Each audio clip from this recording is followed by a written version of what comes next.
Welcome to Chinese history and mythology. Hello, my friends. Welcome back to Chinese history and mythology. Last time, we talked about how Duke Zhuang of Zheng had a younger brother, Taishu Duan, who grew more and more ambitious under the open favoritism of their mother, Lady Yang. Out in Jing City, Taishu Duan kept expounding his army. On the surface, he was going hunting. In reality, he was drilling troops and preparing for rebellion. Lady Jiang did even more. She personally wrote a secret letter telling him to raise his troops on the 5th day of the 5th month. She promised that on that day, she would hang a white banner on the city tower back in the capital and open the gates for him from the inside. But before that letter ever reached him, it was intercepted by Gongzi Lü. The whole plan was exposed ahead of time. Duke Zhuang did not argue, did not explain, did not confront anyone. He simply sealed the letter back up and let it continue on its way. Once Taishu Duan sent his written reply, Duke Zhuang knew for sure. This time, his younger brother really was determined to rebel. On the surface, Duke Zhuang announced that he was going to Luoyang to assist the Zhou son of heaven with government matters and pay his respects. In reality, he quietly led troops around to Linyan by another route. Gongzi Lü, for his part, set up an ambush near Jing City and waited. Taishu Duan, however, was completely confident. He performed sacrifices to the banners, mustered his troops, and even sent his son to the state of Wei to borrow soldiers. As soon as he marched out of Jing City with his own army, Gongzi Lü's men lit signifiers inside the city as a prearranged sign, seized control in one stroke, and took Jing City.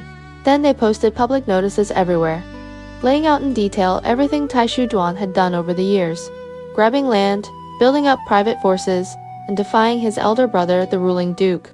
When the news reached Taishu Duan, he hurriedly turned his troops around, only to discover that his soldiers had already begun to receive letters from home. Their families told them what the public notices said, what people in the city were saying. One by one, the soldiers realized what was really going on. One by one, they decided they did not want to keep fighting a rebellion for him. Men slipped away in groups, then in whole clusters, until desertion turned into a flood. Taishu Duan had no army he could trust anymore. He had no way forward. He could only flee to his old fief, Gong City, and hide there. In the end, surrounded and hopeless, he took his own life. When Duke Zhuang stood over his brother's body, he wept bitterly. He then sent Lady Jiang's secret letters back to the capital, letting his mother see with her own eyes exactly how this disaster had taken shape. Lady Jiang was overwhelmed with shame. She moved out of the capital to live alone in Ying City. Later, a minor official named Ying Keoshu used a few simple, honest words to wake Duke Zhuang up. He suggested a way for him to keep his old oath and still make peace with his mother. Meet her in the Yellow Springs, in an underground chamber dug down to the natural spring water. Through this meeting, in the Yellow Springs, mother and son were finally reconciled, and the whole city praised Duke Zhuang for understanding filial duty. But the story was not over. Taishu Duan's son, Gongsun Hua, had gone to Wei to borrow troops. On his way back, he heard that his father had died in Gong City. He wept with grief, burned with anger, and threw all the blame onto Duke Zhuang's head. The Marquis of Wei flew into a rage when he heard this. He declared that he would stand up for Gongsun Hua and restore justice by sending an army to attack Zheng. And that brings us to today's story. Today, we're going to keep following this messy, tangled knot between Duke Zhuang of Zheng and the Zhou royal house. Part personal grievance, part family drama, and part cold, hard politics. Before we go on, you can picture this scene in your mind. Duke Zhuang is seated on the audience hall throne. Below him, a ring of high officials and ministers stand in neat rows. Their faces are all different. Some look worried, some look calm, some are clearly thinking about their own interests. Outside the court, rumors are flying. In the state of Wei, Gongsun Hua is marching at the head of an army, getting ready to strike at Xiang. Our story picks up from exactly this moment. Duke Zhuang of Zheng was the first to speak. He asked something like, Gongsun Hua is now leading the troops of Wei to attack us.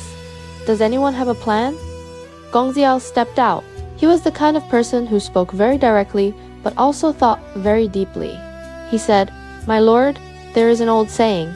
If you cut the weeds but leave the roots, when spring comes, they will grow back again." Back then, the only reason Gongsun Hua survived was because he was lucky. He should have been grateful. Instead, he feels no gratitude at all and has gone to stir up the state away to attack us. Most likely, the Marquis of Wei does not know the full story. He probably has no idea that Lord Zhuang of Zheng rebelled and tried to attack Zheng. That is why he is willing to send troops for Gongsun Hua. If you listen to me, we do not need to fight right away. Why not write a letter to the Marquis of Wei first and lay out the whole story from beginning to end? Once he understands the truth, there is a good chance he will pull his army back. At that point, Gongsun Hua will be left all alone with no one behind him. When we want to capture him, we will not even need to fight. Duke Zhuang heard this and felt that the idea was both easier and more reasonable. He nodded and said, "Good. We will do it your way." So he asked for brush and ink. Right there in the audience hall, he dictated a letter and had the court historian write it out. Then, he sent a messenger to carry it to Wei as fast as possible. Now let us listen to the main meaning of that letter. At the beginning of the letter, Duke Zhuang called himself Zhen Wusheng and wrote very respectfully to the Marquis of Wei. The tone was low and humble. First, he admitted his own shame. He wrote, "Unluckily, my family has fallen into a state where brothers turned against each other. That alone is shameful enough, and I feel I have let down all our neighboring states." But he quickly explained, "In the beginning, I had already granted some land to my younger brother, Shu Duan. I did not treat him unfairly. He, however, relied on the special favor of my mother, Lady Jiang, and refused to keep any rules. He acted wildly and made trouble, without the least respect for me. For the sake of the state left behind by our ancestors, I truly had no choice and had to remove him." Here, he brought up Lady Ji Yang as well. He wrote, "Because my mother favored Shu Duan so much, she always felt guilty and ashamed of herself. She could not bear to face anyone and chose to leave the capital on her own and live in Ying. I have since brought her back and am personally taking care of her." Then the tone shifted and he moved on to Gongsun Hua. He wrote, "Now, this rebel, Gongsun Hua, hides all his father's faults and never mentions them. He ran to your noble state to seek shelter. The wise Marquis of Wei did not know what his father had done, so Yuezeli raised an army to fight Zun. When I think it over carefully, I cannot think of any way in which Zane has ever offended your state. I sincerely hope that you will stand with me and treat this traitor as our common enemy. Please do not let him destroy the good relationship between our two states, as close as lips and teeth. If the Marquis of Wei is willing to do this, that will be the greatest favor you can grant me."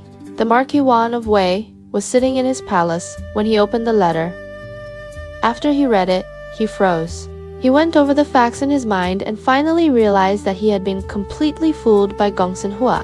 He blurted out something like, "So, Lord Duan of Gong was that kind of man? A man who did not understand propriety or duty? Then he deserved to die. I actually sent troops for Gongsun Hua. Is that not the same as speaking up for a rebel son?" Once he understood, the Marquis of Wei immediately sent an order to the front, telling the Wei army to pull back at once. Unfortunately, the messenger was a little late. Just before that order arrived, Gongsun Hua had already taken advantage of the weak defense at Linyan and seized the place first. When this news reached Zhen, Duke Zhuang's face turned dark. He felt that he had already explained patiently and written such a proper letter, yet the other side still used real blades and real spears. That was no longer a misunderstanding. That was open provocation. So his attitude changed. He gave a new order. Since he has already struck first, then we have no choice but to answer with force. He sent the minister, Gao Qiumi, with 200 war chariots to retake Linyin and fight Gongsun Hua's troops head-on. By the time Zhao Qiumi reached the front line, the situation had already shifted. The Wei army had received the order to withdraw and was on its way home. Gongsun Hua had only his own followers left. With that little bit of manpower, he could not possibly fight the elite troops of Zhen. He knew he could not hold on, so he had to give up Linyan and retreat to Wei again for shelter. Gongzi Lü felt that this was a rare chance. If they won, that was good. If they could at least give Wei a hard lesson, that was also good. So he kept pressing forward and chased the enemy all the way to the outer walls of the Wei capital. Inside Wei, Marquis Wan was both anxious and panicked. He called all his ministers into the palace and held an emergency council. The atmosphere in the Great Hall was very tense. Some wanted to fight. Some wanted to make peace. A hot-headed prince named Gongzi Lü spoke first. His attitude was simple and rough. He said, "If soldiers come, we fight them. If water comes, we block it. What is there to discuss?" The old minister Shiqiu shook his head. He said, "No, this time Zhang has brought troops because we helped Gongsun Hua rebel first. They are here to demand justice. Duke Xing has just written a letter to us and laid out the whole story in detail. In my view, the best thing we can do is not to resist hard, but to write a sincere letter in reply and admit that we were at fault. If our attitude is honest, Duke Xing is very likely to withdraw his army. In that way, we can avoid fighting and still keep our face." Marquis Wan weighed both sides and felt that Shiqiu's advice made more sense, so he nodded and said, "Very well. We will do as you say." Right there, Shiqiu picked up the brush and wrote a reply to Duke Zhuang of Zheng. The main meaning was something like this. Wei Wan respectfully writes to the virtuous Duke of Zheng, who serves as minister to the Zhou king. "In the past, I believed Gongsun Hua too easily. I thought you had killed an innocent younger brother and locked away an innocent mother. I thought you did not care about family feeling. That is why I stood up for Gongsun Hua and sent troops to fight you. Now that I have read your long letter, I understand that Lord Zhuang of Zheng was indeed a rebel. I am deeply regretful. I have already recalled the troops that attacked Linian and hope you can forgive me. I am willing to have Gongsun Hua bound and sent back to Zheng for you to punish as you see fit. In this way, our two states can return to the good relations we had before. I only hope you will think this over kindly." When Duke Xuang received this reply and read it, he smiled and said, "Since the Marquis of Wei has already admitted his fault, we cannot push him too hard. In other words, the war could stop here." That was enough.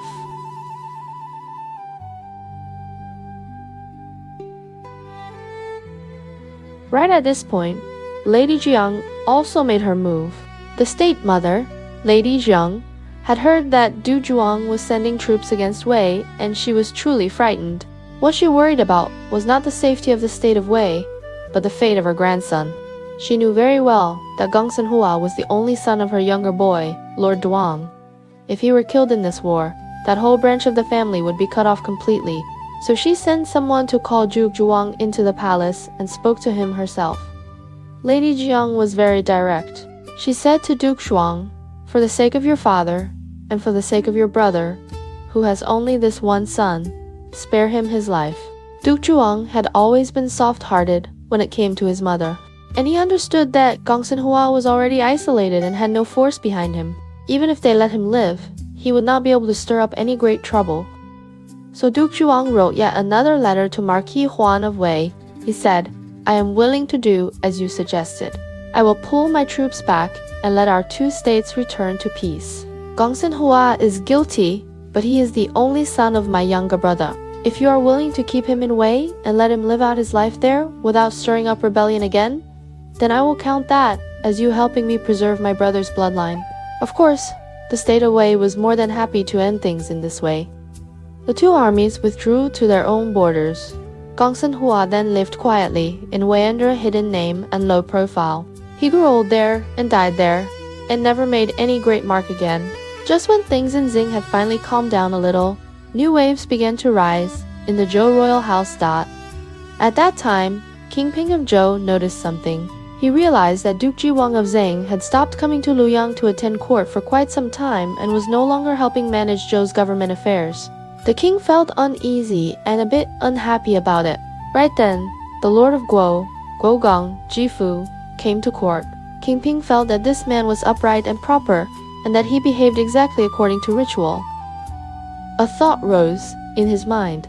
He wanted to hand the work of running the court over to the Lord of Guo for a while.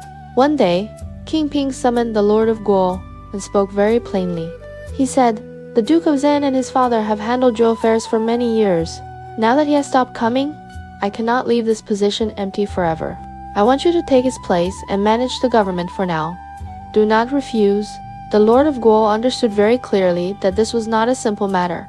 He immediately knelt and said, "Duke Xing has always been loyal. If he does not come now, it must be because he has urgent matters in Ziyin that need his attention. If I step in at this moment and take charge of the court in his place, he will surely resent me and also doubt your majesty. That would be bad for the royal house, and even worse for me. I dare not accept." The Lord of Yuan refused 3 times in a row and finally returned to his own fief. King Ping thought that this matter was only known by heaven himself, the Lord of Guo, and no one else. He assumed that Duke Zhuang would never hear of it. He forgot that Duke Shoang had always kept his own men in Luoyang, whose only job was to study the winds of the court and listen for news. As soon as anything changed in Zhou's government, word would be carried back to Zheng very quickly. This time was no different. Just when Duke Zhuang had finally settled things at home, he heard that King Ping wanted to hand the affairs of Zhou over to the Lord of Guo. His heart went cold. He understood that the king was looking for a spare minister, a backup, to guard against him. He felt very upset. On one hand, he remembered how hard he and his father had worked all these years. On the other hand, he also knew that a ruler having such thoughts was not completely unreasonable.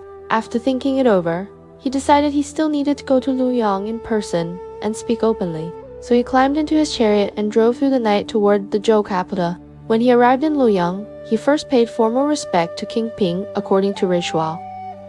After the ceremony, he spoke directly. He said, "Your Majesty has favored my late father and me so much, trusting us to manage state affairs. I know very well that I am limited in talent and virtue, and have often worried that I might be unworthy of your trust.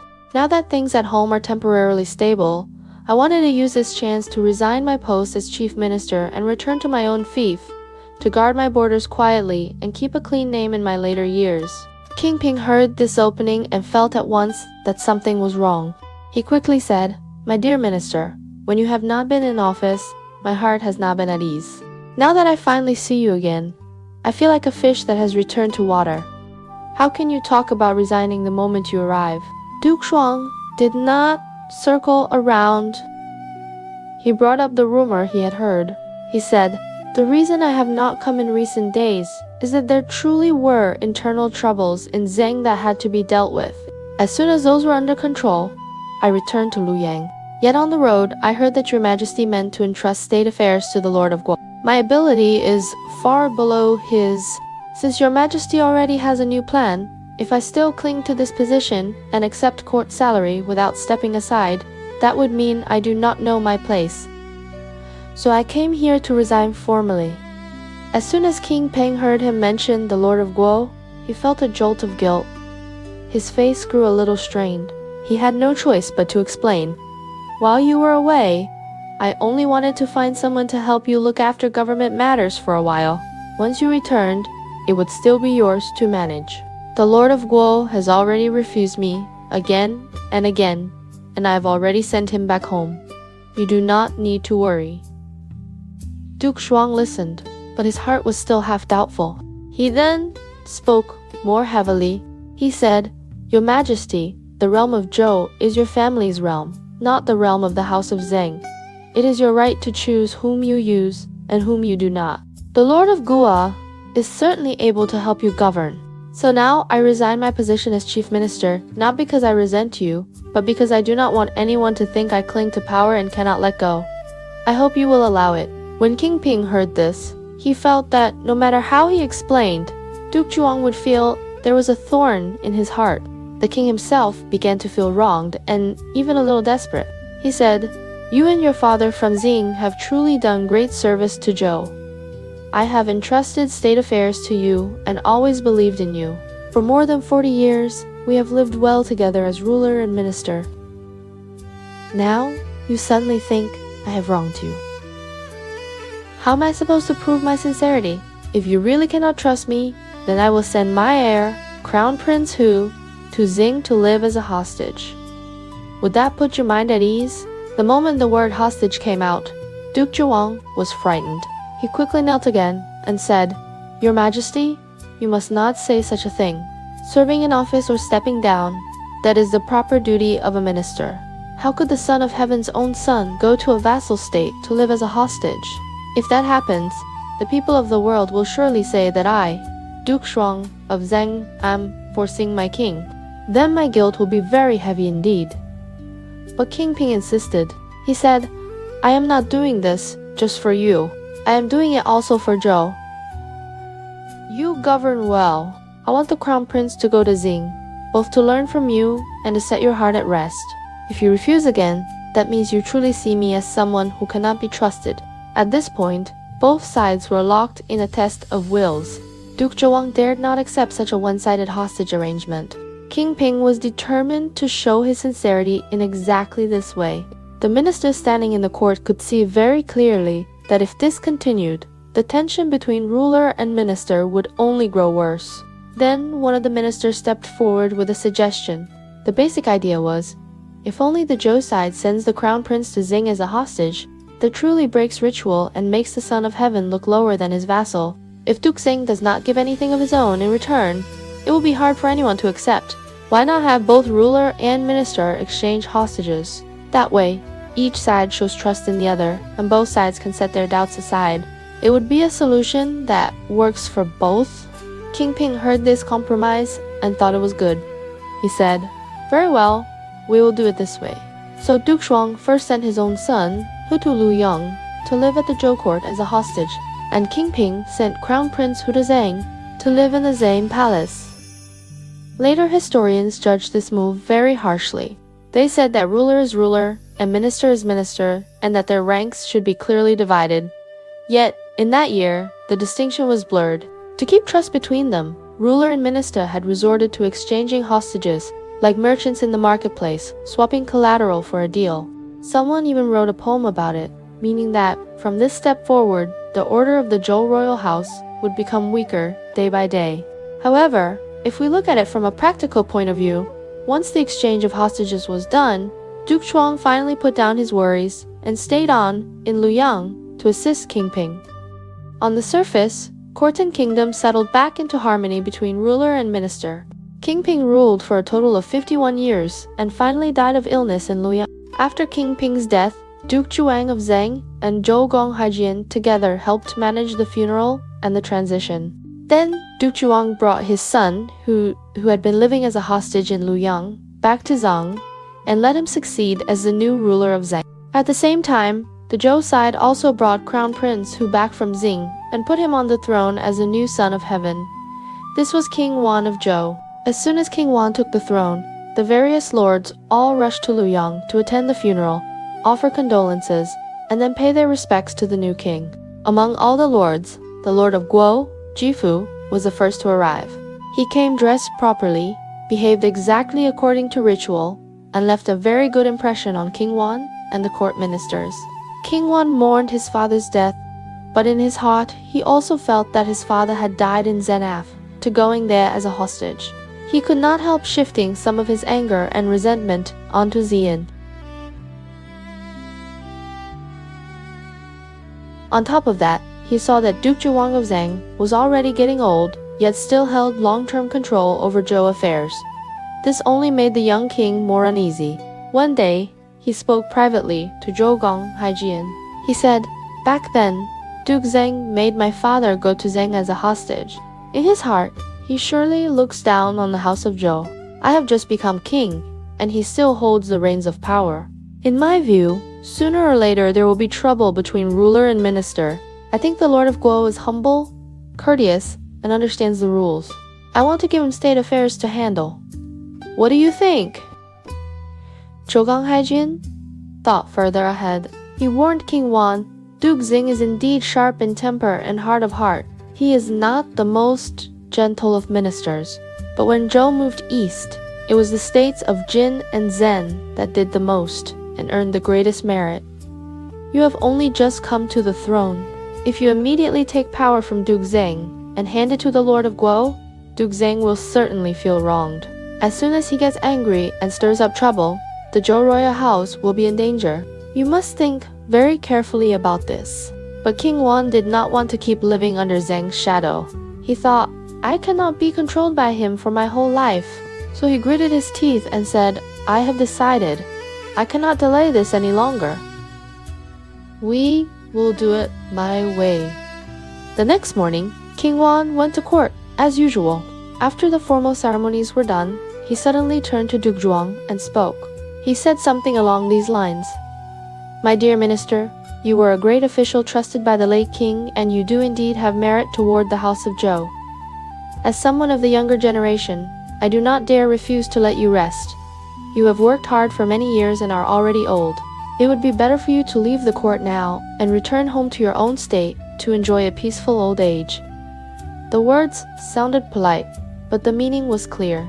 He was saying, you do not need to manage my business anymore. Duke Zhuang heard this and simply replied calmly, I should have left state affairs long ago. Since your majesty already has a new plan, I will resign at once and go home. He said nothing more. He bowed, turned, and left the palace in anger, then rode his chariot back to Zing. When he reached Zhen, his heir, who led the ministers out of the city to greet him, seeing his father's face, who could tell something was wrong, he asked, Father, why have you come back so soon? Duke Zhuang repeated King Wan's invitation to retire from beginning to end. Everyone present felt indignant on his behalf. At this point, Minister Zhao Qiumi spoke first. He had a rather fierce nature and said straight out, My lord, you and your father have supported the Zhou kings for 2 generations. Your favor toward the royal house is as heavy as a mountain. When Crown Prince who lived in Zheng as a hostage, we never treated him lightly. Now, King Wan does not remember old kindness and has handed power to the Lord of Guo. This is truly without righteousness. In my view, while our country is still strong, we should march on Luoyang, depose King Wan, and set up another, more virtuous descendant of Zhou as son of heaven. Then which lord in the world would dare not fear Zhen? Your achievement would be unmatched. Gao Qiami's words put the idea of rebellion clearly on the table. Yin Qiushu, listening to this, turned pale. He hurried to speak against it. He said, We absolutely cannot do this. The bond between ruler and minister is like that between a son and his mother. My lord, you once could not bear to treat your own mother as an enemy. How can you now turn around and raise troops against your king? In my view, you should hold your temper for now and press your anger down. Wait a year or half a year and then look for a chance to visit Luoyang again. King Wan is young. As time goes by, he may well regret what he has done today and naturally return to relying on you. You must not destroy the good name your late father earned by risking his life at the Zhou royal house only because of your present anger. Then the minister Jizu gave his own view. He said, I think we can combine both of your ideas in a middle way. We must not really march to punish Zhou, but we also cannot pretend nothing has happened. Here is what we can do. I will lead a force carrying grain and supplies and go to the border of Zhou, near the place called Wen. There we will set up camp and say that Zun has suffered famine this year and does not have enough food, so we have come into Zhou's territory for a time to seek help. Then we wait and watch. If the Zhou king sends someone to question us, we will have an answer and an excuse, and we can decide then whether we need to use force or not. If the king ignores us and pretends he does not see us, that will show he is unsure and uneasy inside.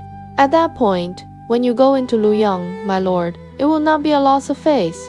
Duke Zhuang listened and felt that this plan could test King Wan without tearing things apart right away. He nodded and said, Then I will trouble you to make the trip. So Jizu led his army out, heading for the border of Zhou. The troops moved slowly along the roads, flags fluttering in the wind. On the surface, it looked like a march to move grain and seek relief. But everyone knew the real purpose. This force was going to test the mind of a young king and secretly feel out how strong or weak the Zhou royal house really was. They are both straightforward by nature. They talk about major affairs of the states, changes in the balance of power, the strength or weakness of the Zhou royal house. Each feels that the other makes good points. The more they talk, the more they enjoy each other's company. At the high point of their conversation, they decide to seal their alliance with a blood oath according to the custom of that time. This means each man cuts his finger, lets a drop of blood fall into a small cup, mixes the blood together, and then both drink from it.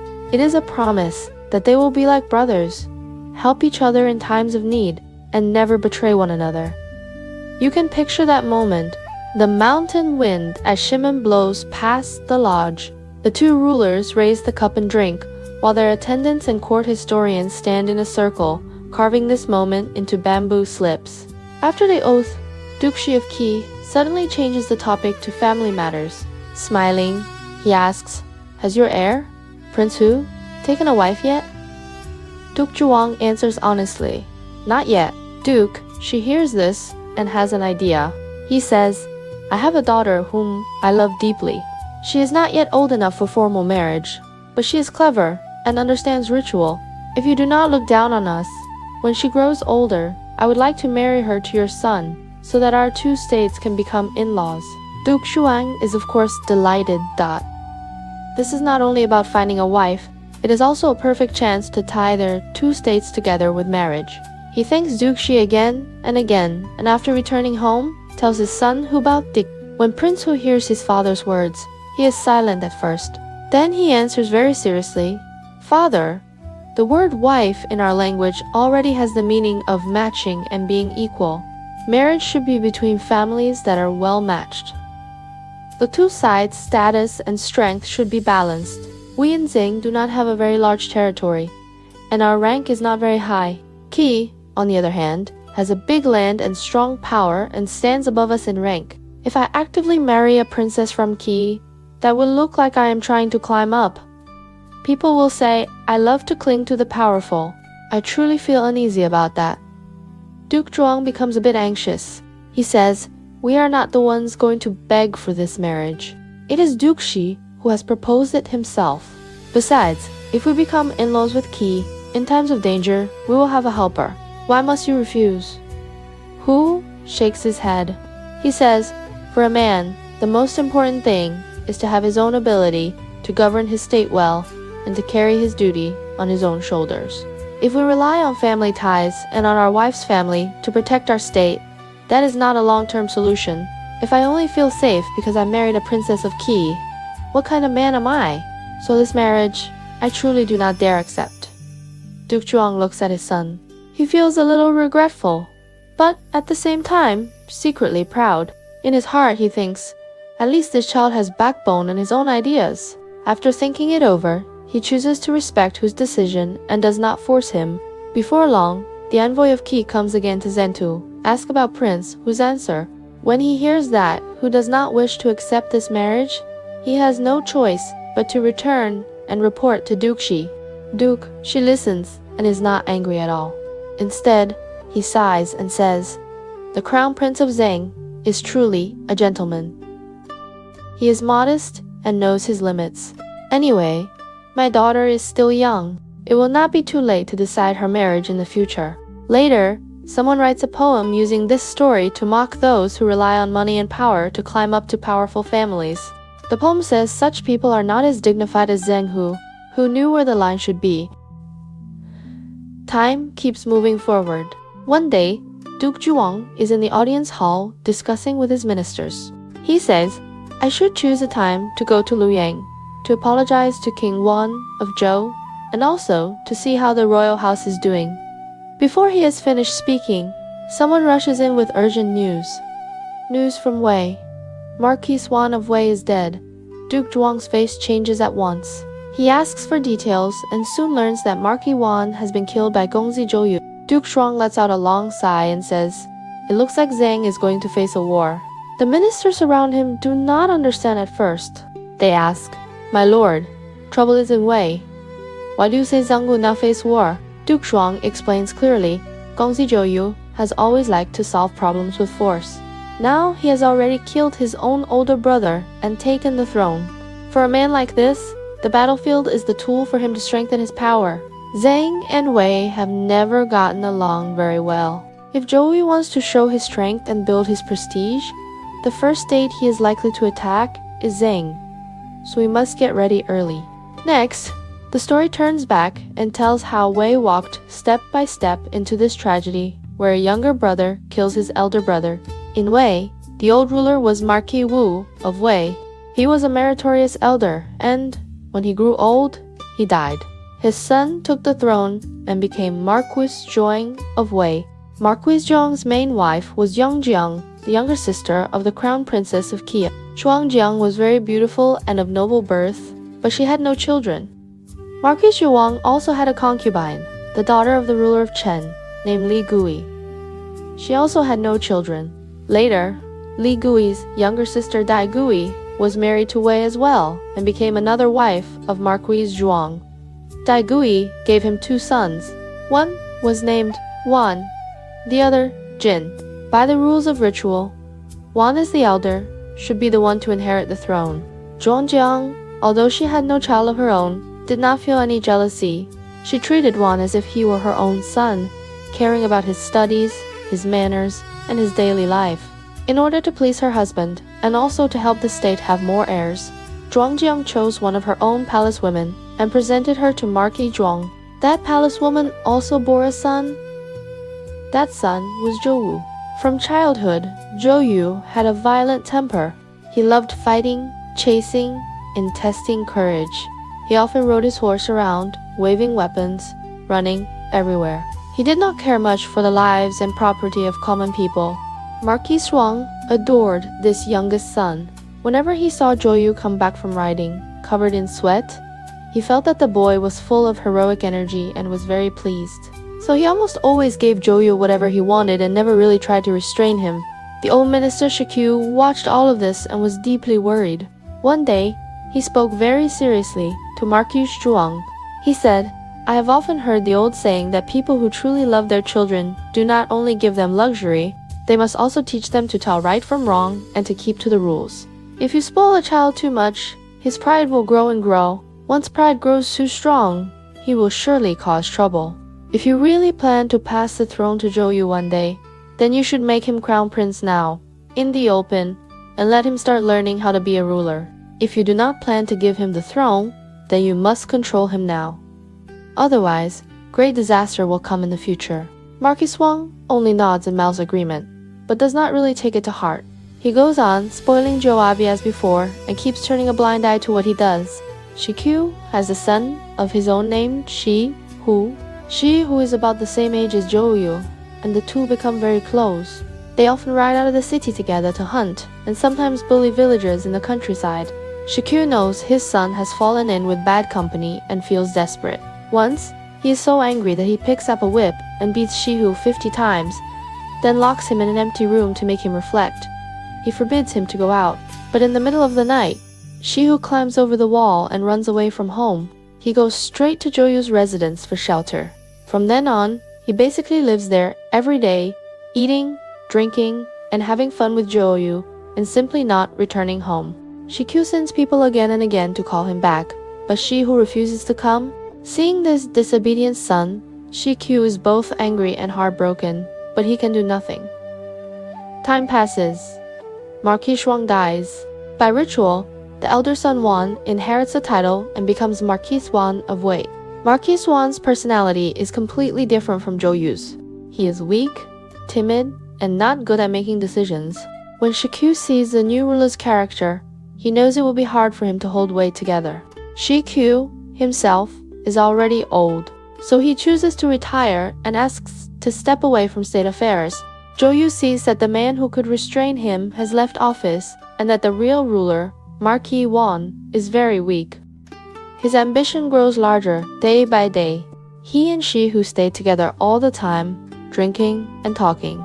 The thing they discuss most is how to seize the throne of Wei. That time moves forward again. It happens that at this time, a major event occurs. King Ping of Zhou dies, and King Wan of Zhou has just taken the throne.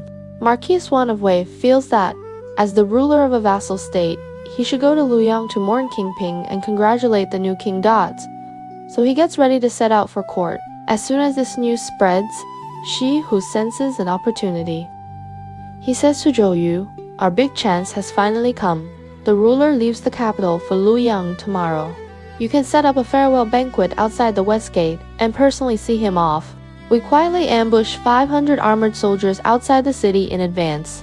When he has drunk enough and let down his guard, you pretend to offer him a cup of wine. When he reaches out to take the cup, you pull a short sword from your sleeve and stab him in one strike. If the men around him resist, the soldiers in ambush will rush out and kill them all. By then, the throne of Wei will fall steadily into your hands. Zhou feels both nervous and excited when he hears this. He thinks this really is a direct and effective plan, so he agrees at once. He orders Shi Hu to lead 500 armored soldiers and hide them secretly near the west gate. Then he puts on his formal dress and prepares to follow ritual, sending Marquis Swan as far as the Westgate guest house. The next day, Marquis Swan gets into his chariot and leaves the palace. Zhou has already arranged the wine at the Westgate Lodge. He goes out to greet Marquis Swan bows and says, "My elder brother is going far today. I have prepared a simple farewell drink for you to show my feelings." Marquis Swan is actually touched. He says, "This time, I will trouble you to handle the state affairs while I am away. It will be hard work for you. I should be back from Luoyang within a month at most. After I return, I will still need you to help me with government matters." Zhou wears a respectful smile and says, "Elder brother, please do not worry. I will do my best." They sit and drink. Slowly, the mood relaxes. When they are half drunk, Zhou stands up and fills a cup of wine for Marquis Swan. He offers it with both hands. Marquis Swan drains the cup in one go and then pours a cup in return for Zhou. When Zhou reaches out to take the cup, he accidentally lets it fall to the ground. He immediately bends down, as if to pick it up, and laughs at himself for having clumsy hands. Then he takes the cup away to be washed and returns to ask Marquis Swan to drink again.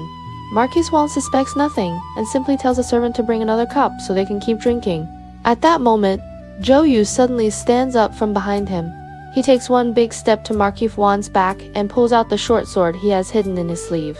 He thrusts it hard into Marquis Swan's back. The sword goes in deep and comes out through his chest. Blood pours out at once. Marquis Swan has no time to even cry out. He dies on the spot in his seat.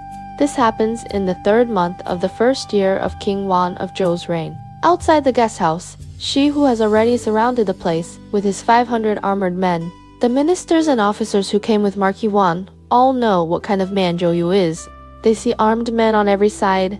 They understand that to fight back now is only to die for nothing. In the end, they lay down their weapons and are forced to submit.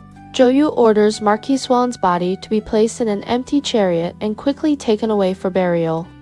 To the outside world, he announces, Marquis Swan of Wei suddenly fell gravely ill and died.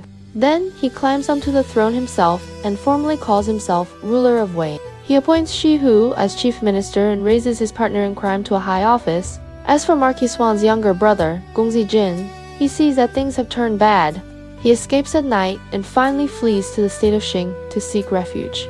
Later historians write poems about this case, treating Marquis Swan's old indulgence of Zhou and his failure to restrain him as the root of all the disaster. The meaning is roughly this. When you raise a child, you must have the right way.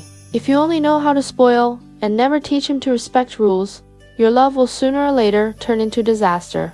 Compared with Marquis Zhuang of Wei, Duke Zhuang of Zheng, although he had once dealt harshly with his brother Shuduan and broken the bond between elder and younger, at least was not killed by his own brother. In that sense, he was still a little better off than Marquis Zhuang, who died at the hands of the very son he had spoiled. The new ruler of Wei, Zhou, only got his throne by killing his own older brother, Marquis Swan of Wei. He did sit on the throne in the end, but inside he did not feel safe at all. Only 3 days after he took power, he started hearing talk everywhere. Inside the city, outside the city, in tea houses, on the streets. People were whispering behind his back, calling him the bad ruler who killed his own brother to steal the throne. Whenever ordinary people met, they would lower their voices. If someone mentioned the new ruler, their faces did not look good at all. The more Zhou heard, the more annoyed he became. He knew that as long as people kept talking like this, they would never truly accept him in their hearts. If they did not accept him, then one day they might rebel. He thought and decided he needed to do something big to shock the whole country. He wanted everyone to understand that this new ruler was not someone they could push around. So one day, he called in his most trusted helper, Shi Hu, and the two of them shut the door to talk in private. Zhou spoke very bluntly. He said, "I've just become ruler, and everyone in the country is talking bad about me. I want to pick a neighboring state and fight a war, just to show some power. If the people see us win a big battle, they won't dare gossip so freely anymore. Who do you think we should go after first?" She, who didn't even have to think long. He answered, quickly, "Our relations with most of the neighboring states are still okay. Recently, there hasn't been any big grudge with them. But Zheng is different. When Gongsun Hua caused trouble before, Zheng took the chance to send troops against us. Our late ruler was put in a very weak and passive position. In the end, he even had to bow his head and admit he was wrong in front of Zheng. That shame is still hanging over Wei today. If you want to fight a war, the first target has to be Zhen." Zhou Yu really wanted to agree on the spot, but he wasn't completely brainless. He frowned and said, "But Zheng isn't standing alone. Xin and Qi swore an alliance at Shimen. If we, Wei, go fight Zheng by ourselves, Qi will definitely send help. At that point, we'd be fighting two states, Zhang plus Qi. If it's just us against them, how are we supposed to win?" Shihu smiled and said, "You're only seeing half the picture, not the other half yet. Right now, the situation in the world is not the same everywhere. Each state is different. Among the states whose rulers are not from the Ji clan, Song is the strongest. Among the Ji clan states, Lu has the highest status. If you want to attack Xing, you have to find a way to pull Zong and Lu in first, and have them move their armies with us. Then we get Chen and Tai to send troops as well. That way, with Song, Lu, Chen, Tai, and US, Wei, we'll have 5 states attacking Zhang together. With that kind of force, even if Zhang has Qi on its side, they still won't be able to hold out." As Zhou Yu listened, his eyes started to shine, but he was still a bit unsure. He said, "Chen and Tai are both small states. They've always been obedient to the Zhou king. Zhang and King Wan of Zhou just fell out not long ago. Chen and Tai definitely know about that. If we call them to fight Zhang, of course, they'll be happy to go. As long as the Zhou king doesn't stop them, they can say they're helping him vent his anger." He paused, then asked, "But Song and Lu are big states. How are we supposed to force them to send troops?" Shihu saw his chance and quickly laid out everything he knew. He said, "My lord, you don't know the old grudge that lies underneath all this. Back then, Duke Mu of Song took the throne from his older brother, Duke Xuan. When Mu was dying, he wanted to repay his older brother's kindness. So instead of passing the throne to his own son, Feng, he gave it to his nephew, Yui, his brother's son. Duke Mu's own son, Feng, always felt wronged by this. The more he thought about it, the angrier he became, and he put all that anger on his cousin Yui. Later, he simply left Song and went to Xin to seek refuge. Duke Zhen treated Prince Feng very well," Shihun went on. "He welcomed him as an honored guest. He even considered sending troops for him to attack Song and help Feng take the throne back from Yui. When word of this got out, of course Song became very nervous." Shihu looked at Zhou Yu's face and continued, "Now, if we go to see Duke Zhuang of Song, Yu Song, and explain all of this to him again, and say something like, Duke Zheng has always had a close relationship with Prince Feng. If one day he really sends troops for Feng, and the people of Song remember Duke Mu's kindness and turn their hearts toward Mu's own son, then your throne will not be stable. This time, when we attack Zhen, on the surface it looks like we're helping Wei get revenge. But in truth, we're helping Song remove this hidden threat. If we put it this way, Duke Zhang is already nervous about exactly this issue. How could he refuse? Once Song agrees, Chen and Tai will follow, because they listen to Song." After finishing with Song, Shihu turned the topic to Lu. As for Lu, things are also very clear right now. In name, they have their ruler, Duke Yin of Lu. But in reality, power over the government and the army is in the hands of Gongzi Hu. Duke Yin is like a tablet set on the altar, a symbol sitting there. If we send rich gifts and bribe Gongzi Hui heavily, he will be very happy to send troops. For him, each military campaign is one more chance to show his power inside Lu. When Zhou Yu heard this, he could no longer hold back his excitement. He broke into a proud smile and nodded heavily. "Good. This is a good plan. We'll do exactly as you say." Once the decision was made, things moved fast. That same day, Wei sent out several groups of envoys. Some went to Lu, some to Chen, some to Tai, inviting them to join a campaign against Zheng. Only the envoy Tu Song was left for last.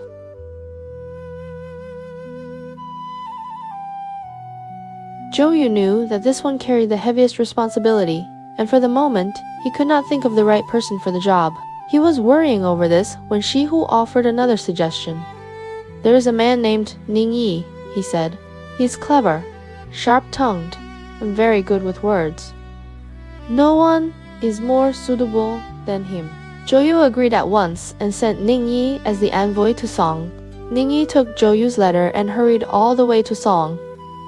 Following ritual, he was granted an audience with Duke Sheng. When the Duke asked why he had come, Ning Yi first delivered the prepared speech. "Our state of Wei is planning to join with several states and attack Zheng together." Duke Zhen acts without reason. He killed his younger brother, imprisoned his own mother, and threw away the basic morals of being a son and an older brother. When Gongsun Hua fled to Wei, Duke Zhen still refused to let him go and chased him with troops.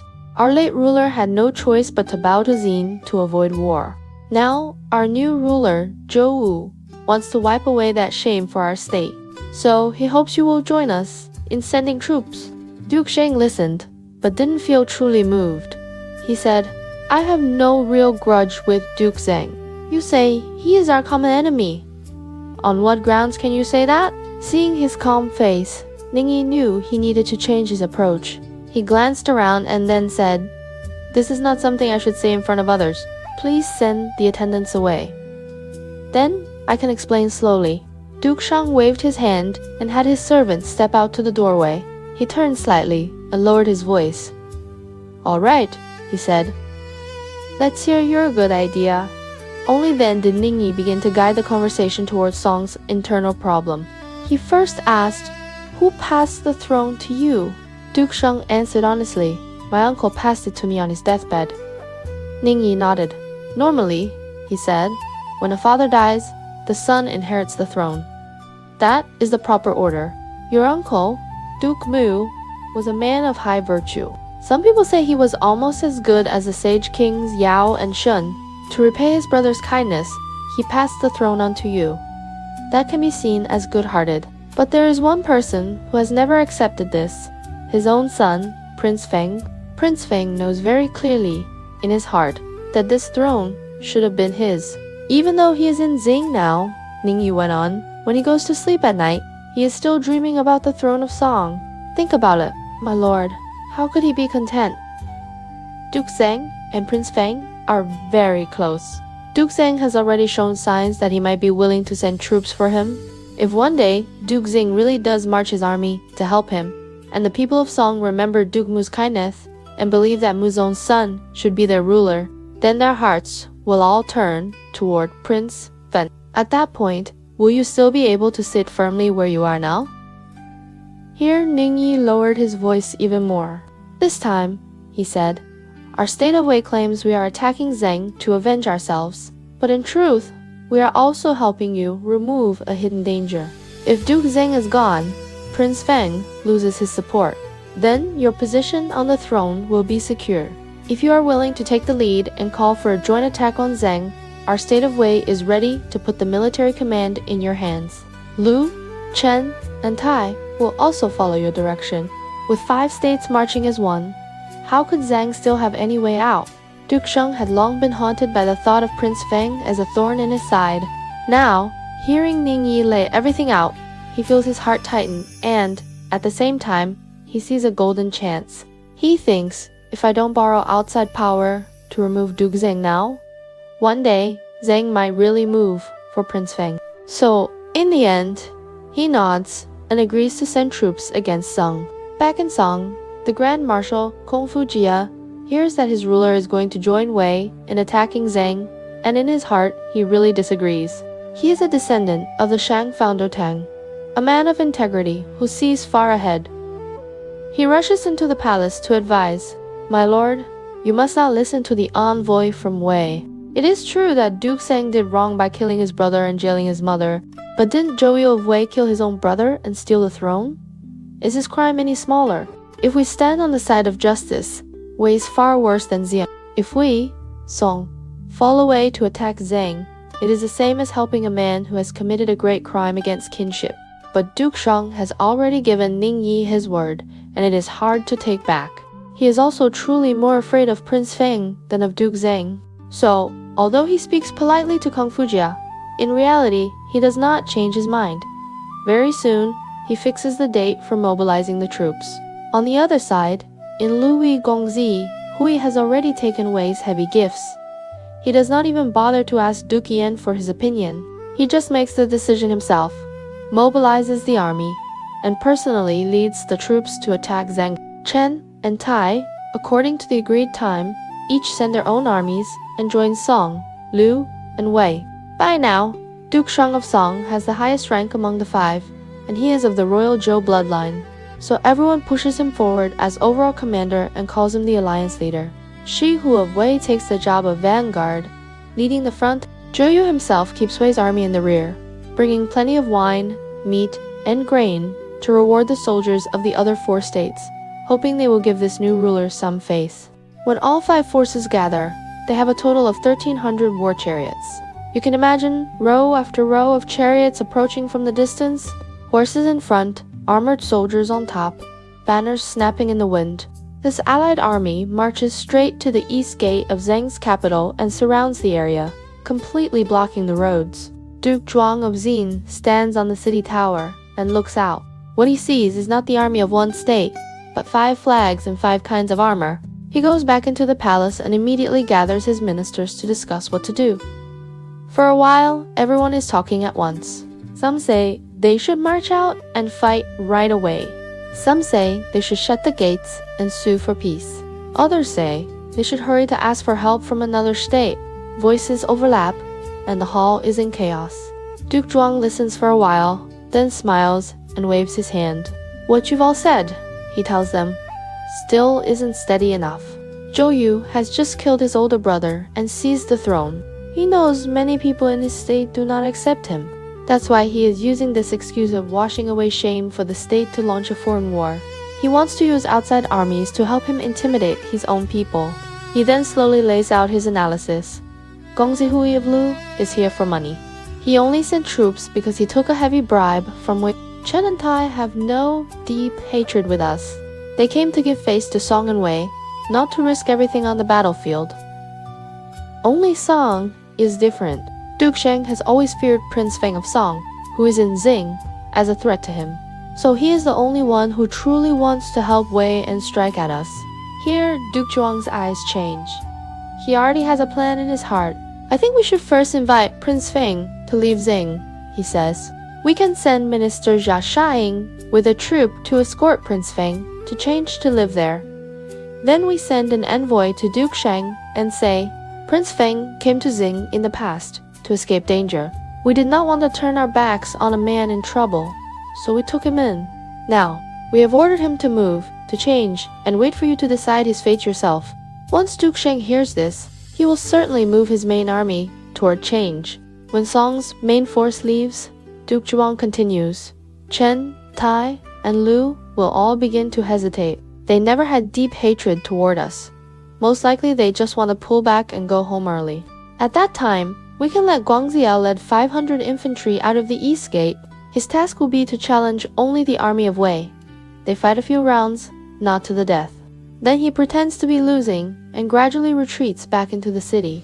For Zhou Wu, this war is mainly about showing off. As long as he seems to have the upper hand and can declare to the world that he won, his goal is met. Back home, he still has a messy situation to deal with. He cannot stay here for long. Once he pulls his army back, the problems inside Wei will break out. Old Minister Shikyu is loyal to the core and cannot stand his crime of killing his brother and grabbing the throne. That man will act sooner or later, once Wei falls into its own civil strife. Zhou Yu won't even have time to protect his own life, let alone come back to harm us in Zing. The ministers listen and feel their ruler has thought everything through. They all nod and praise the plan, so Duke Zhuang immediately puts it into action. He sends Minister Jia Shaing to escort Prince Feng to change, guarding him carefully all the way. He also sends an envoy to the Song camp to explain the situation and invite Duke Sheng to deal with Prince Feng himself. As soon as Du Sheng hears the news, he feels a jolt. Now that Prince Feng has been moved far from Zheng's main city and only has a small escort, Duke Sheng thinks this is the perfect chance to get rid of this threat. He quickly pulls Song's main army away from Zheng city and turns to surround Change instead. Once the Song army leaves, the generals of Taiyi and Chen start asking around for news and begin to lose heart. They think, this war was never really for our own state's interests.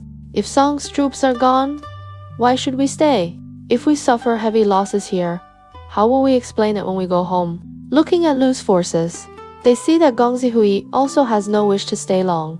He mutters to himself and is already trying to find a way to withdraw. At this time, a new report comes. Gongzi of Zheng has come out of the east gate with only 500 soldiers. His banner carries the character Zheng. He says he is here to fight only with the army of Wei. The rulers of Kai Chen and Lu climb up to higher ground to watch how this battle will play out. They keep their own armies still and simply act as spectators. On Wei's side, Shi Hu receives the news. He knows clearly that Zhou Yu's goal is not to destroy Zhang but to win the first campaign and show his power.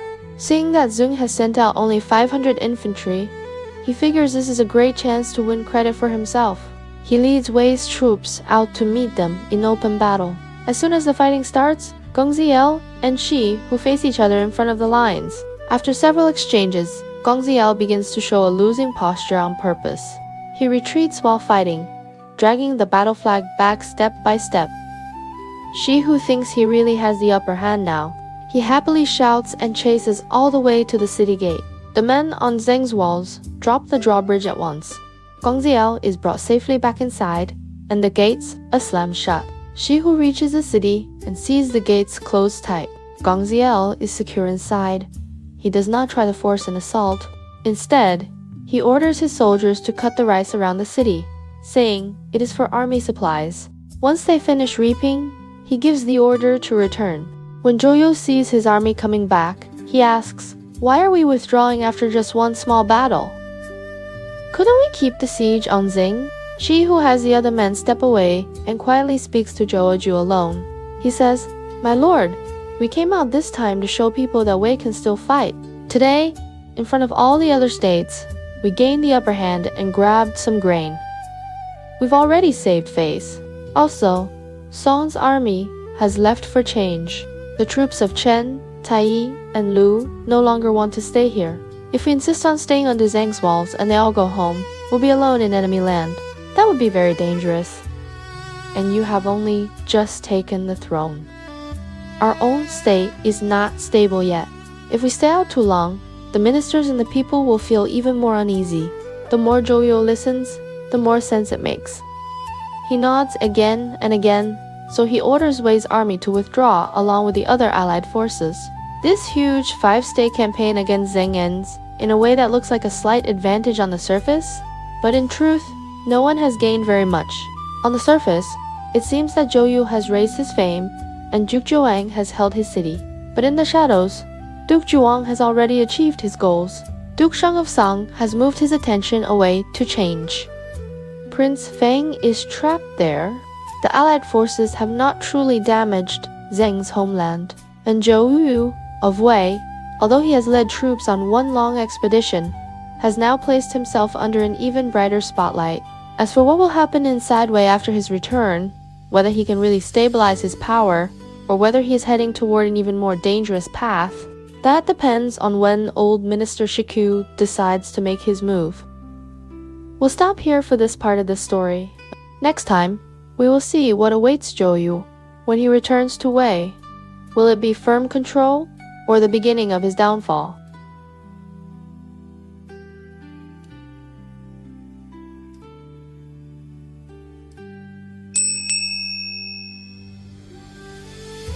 Chinese culture mini lesson.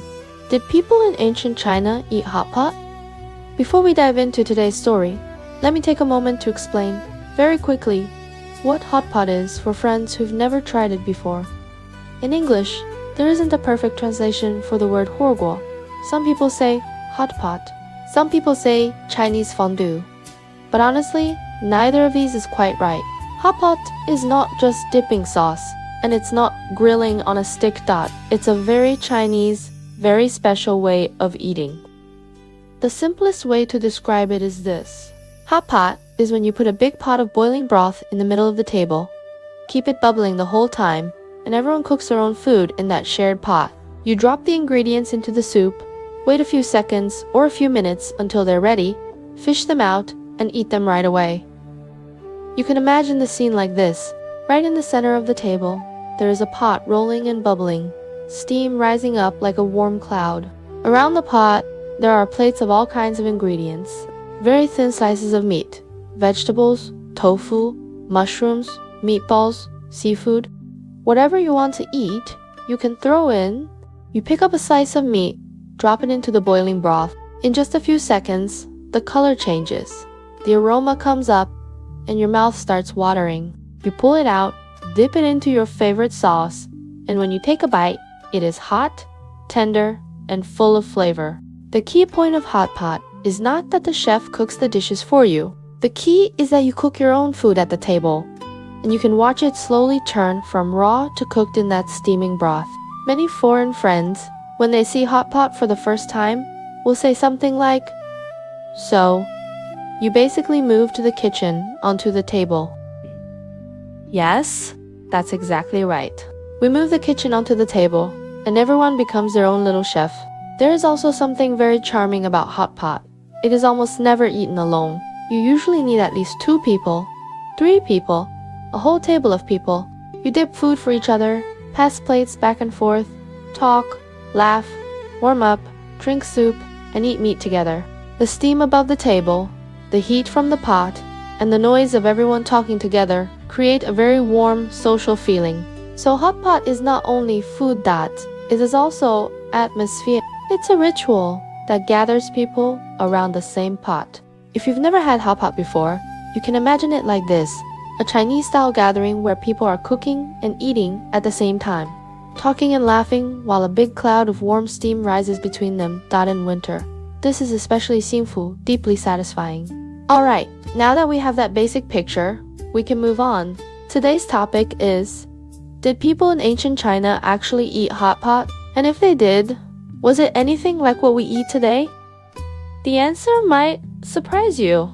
Let's step into the history of hot pot and see how this steaming, bubbling flavor traveled all the way from 3,000 years ago to our tables today. So, did ancient people eat hot pot?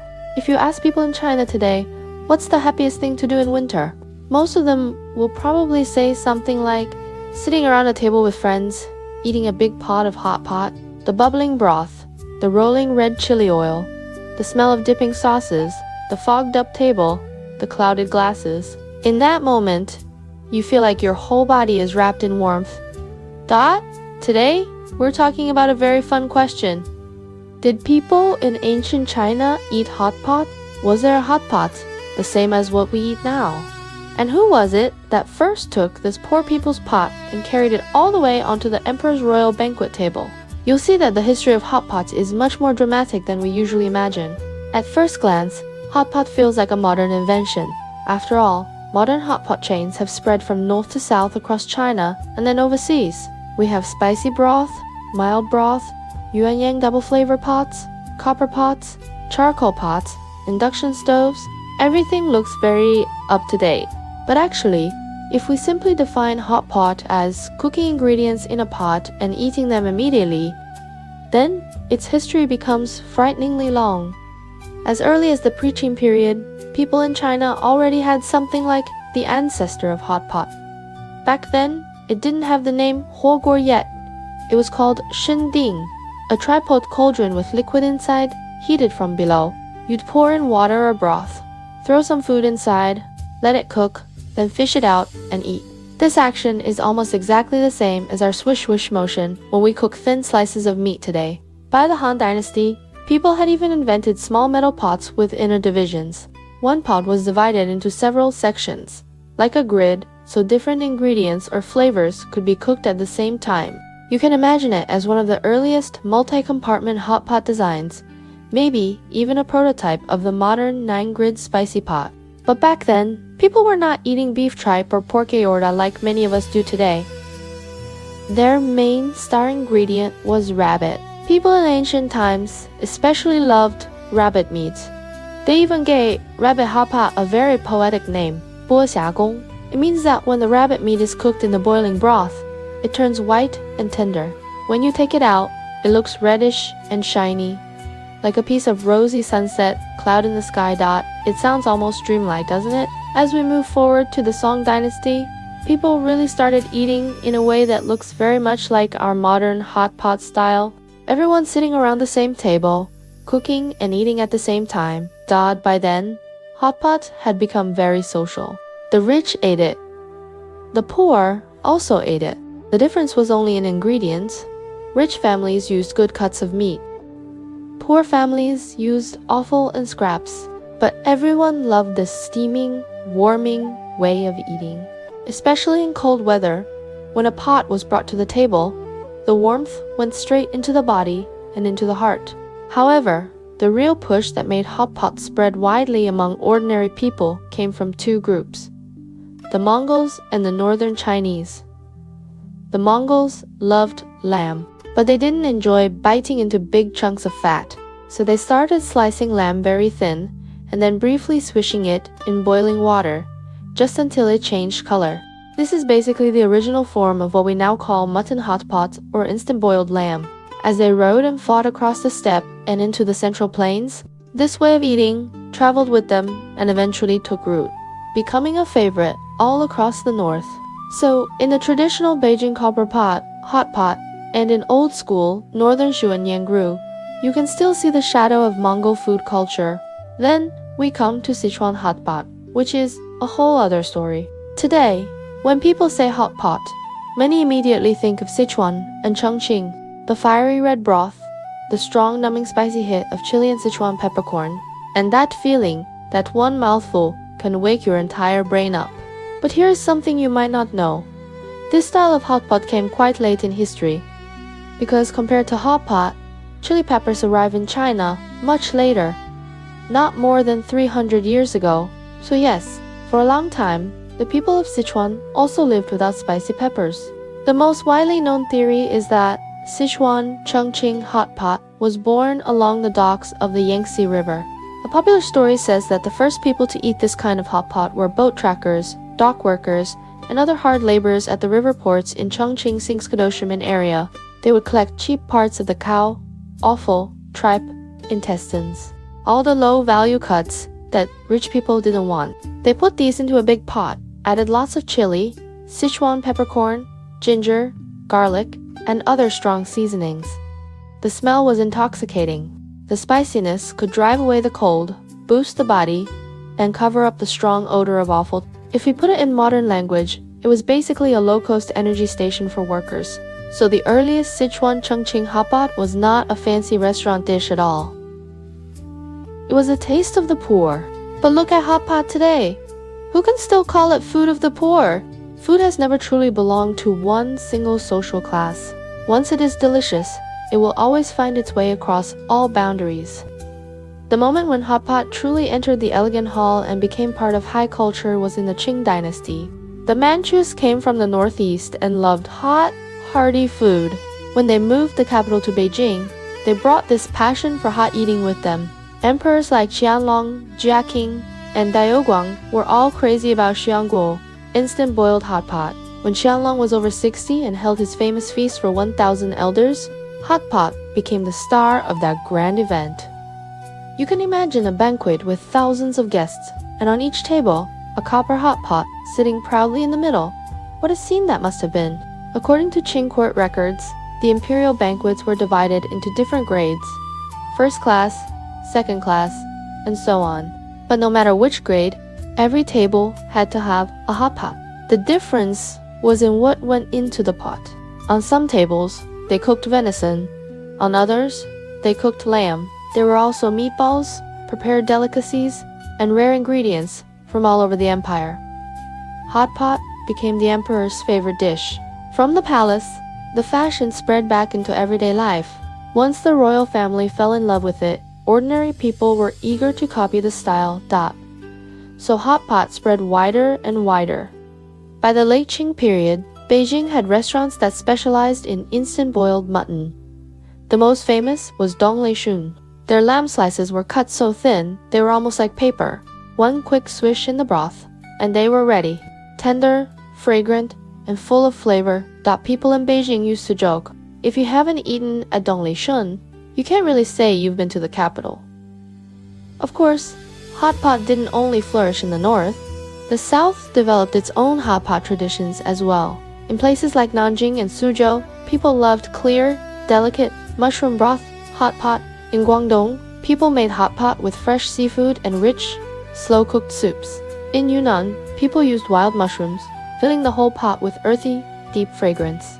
In the Kaohsiung region, there is the legendary Kaohsiung beef hot pot. They cut a single cow into dozens of different parts, and for each part, they have specific rules. How to slice it, how many seconds to cook it, how best to eat it. Across China, hot pot schools are like martial arts sects in a wuxia novel. North, south, east, west. Every region has its own style and secret techniques. But whether it's in the south or the north, whether the broth is clear, milky, or bright red with chili oil, the core spirit of hot pot is always the same. Sit people down together, warm them up together, feed them together. When you think about it, the history of Chinese hot pot is not just a history of food. It is also a history of warmth. In the pre-Qin era, people gathered around a shared pot because they didn't yet have many cooking methods. The Mongols used boiling pots to stay warm on cold, windy grasslands. The dock workers and porters of Sichuan used fiery hot pot to fill their stomachs and keep their strength. Emperors used hot pot to host great feasts and show respect for elders. Ordinary families use hot pot to celebrate, to reunite, to feel re-know that special, lively, noisy, warm atmosphere. The meaning of hot pot goes far beyond the meat inside the pot. Its rising steam is the taste of an era. Its heat is a small hope in everyday life. Its aroma is a shared memory across generations. So, did people in ancient China eat hot pot? Yes, they absolutely did. And the more time passed, the more styles appeared, the more festive and full of life it became. Hot pot was never invented by one single person. It was created, bit by bit, over thousands of years. By every hand that dropped one more piece of food into the bubbling broth, by every group that gathered around one more pot on a cold night. That is the story of hot pot in Chinese culture.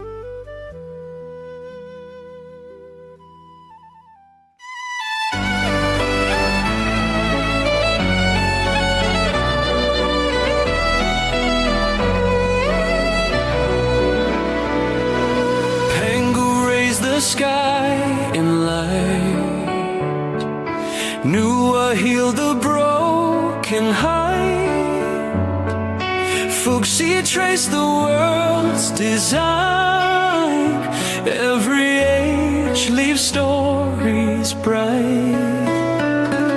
Yaya dynasty shaped bronze. Shang dynasty cast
leave stories skies bright. History and myth ignite in endless light. China's history moves in mystery through the night. Footsteps of this land enchant the world in light.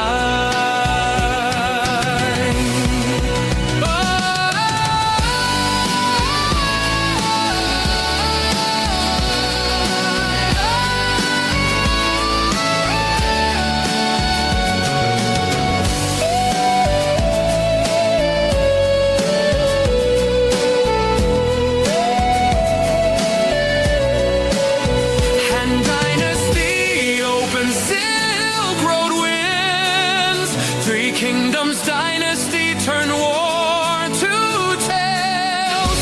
Qin dynasty led ink and mountains bloom. Sui dynasty carved the Grand Canal.